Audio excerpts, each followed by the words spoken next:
if we divide the word spirituality, that is spirit plus ritual, that is understanding yourself as a spirit, and then ritual is doing something. So आपके पहले sessions में when you started you said no, it is understanding is more important, you know. Then you have meditation videos also, then you have affirmations which are more ritual kind of thing. So आपके हिसाब से दोनों में से क्या important है?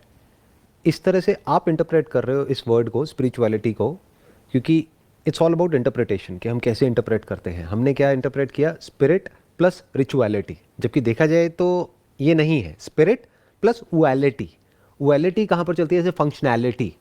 तो that is about something which defines the function of something that we call it as functionality. Okay. The process through which you can understand the spirit, या खुद को, और स्पिरिट भी जब हम वर्ड यहाँ पे यूज करते हैं तो we must be very clear we are talking about ourselves. तो खुद को समझने का जो प्रोसेस है, वैसे तो कोई प्रोसेस नहीं है, लेकिन आप कह सकते हो जो तरीका है. और मजे की बात क्या है, कोई तरीका भी नहीं है. तो खुद को समझने की जो जर्नी है उसको स्पिरिचुअलिटी कह सकते हैं. Okay.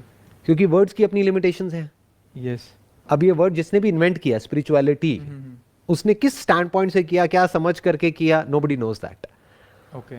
But all I am saying is कि word is not the thing. हमें वर्ड्स में उलझ करके नहीं रह जाना है. Okay. ये देखना है कि वर्ड्स इशारा किस तरफ कर रहे हैं. बहुत बार वर्ड्स गलत भी होते हैं. जैसे बहुत सारे वर्ड्स ऐसे हैं संस्कृत में और हिंदी में जिसका प्रॉपर कोई वर्ड है ही नहीं इंग्लिश की डिक्शनरी में. तो अगर आप इंग्लिश में उसको डिफाइन करेंगे तो उसका जो मीनिंग है, जो क्रक्स है, जो एसेंस है, वो ही मर जाएगा. तो उसको उसी लैंग्वेज में समझना पड़ेगा जहाँ से वो वर्ड ओरिजिन हुआ है, जहाँ से वो वर्ड क्रिएट हुआ है. Okay. और वो वर्ड भी एब्सोल्यूट नहीं है, because word is not the thing. जैसे word air is not air, दोनों में फर्क है ना. एयर है which we can feel it, Yes. We are breathing. Yeah. But is word air the same as air? It's different. Very different.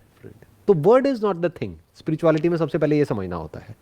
नहीं तो हम क्या होता है, हम वर्ड्स में उलझ करके रह जाते हैं. बहुत लोग वर्ड को ही अंडरस्टैंडिंग समझ लेते हैं. पढ़ लिया और लगा कि हाँ मुझे तो समझ आ गया है, थोड़ा सुन लिया और लगा कि मुझे तो समझ आ गया है. That is all in the realm of thought.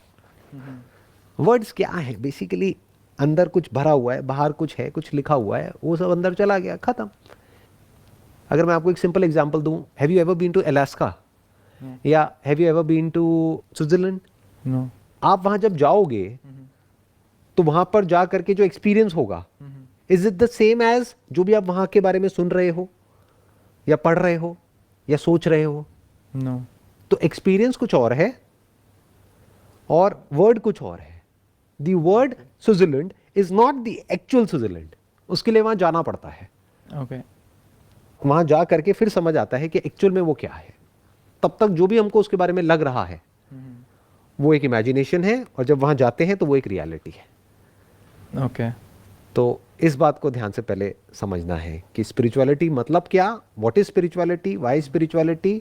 खुद को समझने का जो तरीका है, खुद को समझने की जो जर्नी है, ये जो क्वेश्चन है कि मैं कौन हूँ, हु एम आई, इसको आप बोल सकते हैं the beginning of spirituality. Okay. It has got nothing to do with rituals, because rituals is all about going round and round in a pattern. Ritual मतलब क्या, कि आप कुछ फॉलो कर रहे हो. इसमें कुछ फॉलो तो करना ही नहीं है, ना खुद कुछ करना है ना किसी और को फॉलो करना है. Okay. उसके पीछे रीजन भी बता देता हूं क्या है. अगर आपको यहां से कहीं और जाना हो तो उसका एक प्रोसेस हो सकता है. उसके लिए आपको किसी रिचुअल को फॉलो करना पड़ेगा, किसी मोड ऑफ ट्रांसपोर्टेशन के थ्रू वहां पर जाना पड़ेगा, किसी सिस्टम को फॉलो करना पड़ेगा, किसी ना किसी इंसान को फॉलो करना पड़ेगा, उसकी डायरेक्शंस को फॉलो करना पड़ेगा. बट अगर आपको यहां से यहीं जाना है, अब कौन सा रिचुअल काम आएगा? कोई नहीं. फॉर एग्जाम्पल ये लाइट है. अब ये समझने के लिए कि ये लाइट है और वो यहीं है, कौन सा रिचुअल काम आएगा? क्या करोगे? कौन सा ताबीज पहनोगे? कौन सी मेडिटेशन करोगे? कौन सी प्रैक्टिस करोगे? कौन से आसन करोगे? क्या करोगे जिससे कि ये समझ आ जाएगी ये लाइट है? तो understanding of something has got nothing to do with any kind of ritual whatsoever it is. हाँ, रिचुअल से क्या होता है, कुछ देर के लिए हमको एक काम माइंड मिल जाता है. जैसे आपका माइंड बहुत ज़्यादा रेस्टलेस है योगा कर लो, प्राणायाम कर लो, माइंड थोड़ी देर के लिए पीसफुल हो जाएगा। ओके। तो you can call it a stepping stone towards understanding, but उसका डायरेक्ट अंडरस्टैंडिंग से कोई कनेक्शन नहीं है। ओके। बहुत लोग हैं वो रिचुअल्स करते हैं और वहीं पे फंसे रह जाते हैं। एक्चुअल में वो फर्स्ट स्टेप भी नहीं है, उन लोगों के लिए है वो फर्स्ट स्टेप जिनका आप कह सकते हो माइंड बहुत ही ज्यादा रेस्टलेस है। ओके। तो उनको थकाना पड़ेगा कुछ करके। जैसे अगर आप पार्क में जॉगिंग करते रहो 2 घंटे तक, तो क्या होगा उसके बाद में? माइंड ब्लैंक हो जाएगा, थक जाओगे पूरी तरह से, तो आप बैठ जाओगे। तो उस वक्त देयर इज अ पॉसिबिलिटी कि आपका माइंड रिलैक्स है, अब आप शायद समझ सकते हो। बट जरूरी नहीं है थक करके ही आदमी समझ पाए। जिसको समझना है वो बिना थके भी समझ सकता है। आप समझ गए रिचुअल का मतलब? कि ऐसा नहीं है आप 2 घंटे भागोगे उसके बाद ही आपको समझ आएगा, या उसके बाद ही आपका माइंड रिलैक्स होगा। जिसके अंदर इंटरेस्ट होता है उसको इंस्टेंटली समझ आ जाता है। ओके। जैसे आपको कोई सब्जेक्ट समझना है अपने कॉलेज में, तो उसके लिए क्या करना पड़ेगा? भागना पड़ेगा पार्क में जाकर के, कोई रिचुअल फॉलो करना पड़ेगा, कोई एक्सरसाइज करनी पड़ेगी, क्या करना पड़ेगा? उस सब्जेक्ट में इंटरेस्ट होना चाहिए ना। तो जिसका इंटरेस्ट है इस टॉपिक में, जो इसकी सिग्निफिकेंस को देख पा रहा है, उसको कुछ करने की जरूरत नहीं है, वो सुनेगा और उसको समझ आ जाएगा with in the fraction of a second. यहीं अभी की अभी सब समझ आ जाएगा, क्योंकि आप कहाँ हो? यहीं हो। आप कब हो? अभी हो। तो अब उसके लिए क्या करोगे? तो इट्स ऑल अबाउट अंडरस्टैंडिंग। जैसे फंक्शनैलिटी क्या है, किसी भी चीज का कोई फंक्शन है, functionality. Understanding about the function, the step by step process is functionality. ऐसी स्पिरिचुअलिटी क्या है? Understanding about the spirit, not a spirit, not your spirit or my spirit, the spirit is spirituality. Okay. तो rituals may or may not help. ज्यादातर cases में क्या होता है, rituals trap बन जाते हैं। लोग रिचुअल्स शुरू करते हैं, रिचुअल्स मतलब क्या, कोई मेडिटेशन, कोई ये, कोई वो उसी को एंड गोल समझ लेते हैं। और 20 साल हो गए हैं बस कुछ करते चले जा रहे हैं, किसी रिचुअल को फॉलो करते चले जा रहे हैं, कभी अपने आप से क्वेश्चन ही नहीं पूछ रहे कि जो मैं कर रहा हूँ कर क्यों रहा हूँ। तो वो एंड गोल तक कभी पहुंच ही नहीं पाते, वो उसी को स्पिरिचुअलिटी समझ लेते हैं। सिमिलरली आप जैसे आपने कहा कि सिर्फ अंडरस्टैंडिंग के लेवल पे you don't need to follow anything, कोई पाथ नहीं चाहिए। उसको अगर रिलेट करा जाए एज पे, is age an factor to learn spirituality? मतलब कॉग्निटिव डेवलपमेंट हो जाना चाहिए उतना तब हम वो समझ पाएँ स्पिरिचुअलिटी को, कि कोई भी समझ सकता है, कोई एज लिमिटेशन ही नहीं है? देखो, age is basically a dual edged sword. जैसे जैसे एज बढ़ती है ना, तो ज़्यादातर लोगों का दिमाग बंद होता चला जाता है। ये आपने ऑब्जर्व किया होगा, जा करके देखा होगा लोगों को, वो रिजिड हो जाते हैं। वो अपनी थॉट प्रोसेस को लेकर के बहुत ही रिजिड हो जाते हैं, अपने बिलीफ को पकड़ लेते हैं।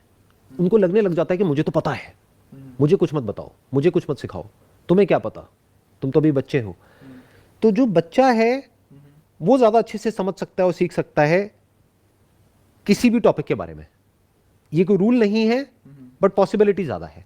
फॉर एग्जाम्पल, किसी स्कूल में, कॉलेज में एक 60 साल के आदमी को बिठा दो, अब अगर तो वो एक लर्नर होगा तो सीख जाएगा, बट अगर लर्नर नहीं होगा तो वो घबरा जाएगा। जैसे आपने एक चीज़ ऑब्जर्व करी होगी अपने घर में, फैमिली में, यहाँ पे वहाँ पे, कि जो आपके ग्रैंड पेरेंट्स हैं वो टेक्नोलॉजी से कितना डरते हैं। हाँ। कि जैसे कोई नया उनको आप स्मार्टफोन दे दो, वो घबरा जाएंगे, वो कहेंगे ये क्या है, मुझे तो आता ही नहीं है, कैसे करूँ। और एक बच्चे को दे दो, वो 1 घंटे में सीख जाएगा।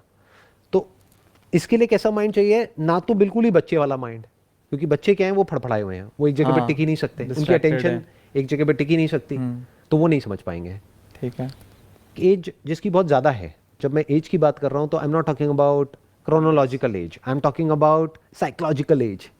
क्योंकि ऐसे बहुत लोग हैं जिनकी एज ज़्यादा है लेकिन माइंड से बिल्कुल यंग है, कुछ भी नया सीखने के लिए तैयार है। और ऐसे लोग हैं जिनकी एज कम है, मे बी 20-25 साल है, लेकिन दिमाग बंद हो चुका है। उन्हें ये लगने लग गया है कि नहीं, हमें तो सब कुछ आता है, हमें तो सब पता है। उनसे कोई भी सवाल पूछो, उनके पास सारे सवालों के जवाब हैं। तो इसका मतलब उनकी एज हो चुकी है, अब वो बूढ़े हो गए हैं। सो एक ऐसा माइंड चाहिए, इररिस्पेक्टिव ऑफ द एज, जो थोड़ा सा ठहरा हुआ हो और ओपन हो कुछ भी नया सीखने के लिए, सुनने के लिए तैयार हो, कुछ समझना चाहता हो, जिसके अंदर क्यूरियोसिटी हो, जिसमें कुछ जानने की चाह हो, जो एक्सप्लोर करना चाहता हो लाइफ के अलग अलग डायमेंशंस को, वो सीख जाएगा, वो समझ जाएगा। जिसको ये भी समझ आ रहा हो कि इस दुनिया में जो भी करने लायक है वो करके देख लिया, लेकिन एंड में कुछ होता नहीं है. It always comes back to square one. जहाँ से शुरू किया था फिर वहीं पहुँच जाते हैं. चाहे कोई भी प्लेजर हो, चाहिए हो वो वट एवर इट इज़, वो कुछ टाइम तक बड़ा अच्छा लगता है लेकिन बाद में एक्चुअल में नहीं होता है. बिल्कुल जैसे हाथ में आप पानी को पकड़ने की कोशिश कर रहे हो, नहीं ठहरता है. तो एक ऐसा माइंड चाहिए जिसको मोटा मोटा ये समझ आ गया हो कि this is not the answer. Running in the world is not the answer. And when I am talking about running in the world, spirituality is part of that world. क्योंकि स्पिरिचुअलिटी के नाम पे बहुत सारी चीज़ें जो हो रही दुनिया है वो इस दुनिया से भी खतरनाक है. वहाँ पे क्या क्या कर रहे हैं लोग और क्या क्या करवा रहे हैं उसकी कोई लिमिट ही नहीं है. हैं. तो एक ऐसा माइंड चाहिए जिसको ये समझ आ गया है कि this is not the answer, let me find out कि क्या कोई और भी पॉसिबिलिटीज़ हैं लाइफ को एक्सप्लोर करने की. So, कोई एज से रिलेशन नहीं है. एज से कोई रिलेशन नहीं है. बट आप कह सकते हो अगर मेरे को डिफाइन करना ही हो कि इसकी राइट एज क्या है, मे बी अराउंड 25-30. क्योंकि तब तक बॉडी में जो बायोलॉजिकल जो चेंजेस होते हैं वो एक लेवल तक हो चुके होते हैं. तो बायोलॉजी हमारे ऊपर बहुत ज़्यादा हावी नहीं होती है. तब तक एक इंसान लाइफ के बहुत सारे एक्सपीरियंसेस को एक्सपीरियंस कर चुका होता है. तो उसने लाइफ को एक हद तक देख भी लिया होता है 25-30 साल की एज तक. प्लस दिमाग इतना भी रिजिड नहीं होता है कि अब दिमाग बंद हो चुका है, उसको कुछ समझ ही नहीं आ रहा है. तो I think that is the right age, around 25-30. Yeah. क्योंकि जो बच्चा है 15-16 साल का वो तो उसको बातें समझ नहीं आएंगी. जिसकी एज बहुत ज़्यादा है उसको भी समझ आने के चांसेस बहुत कम है.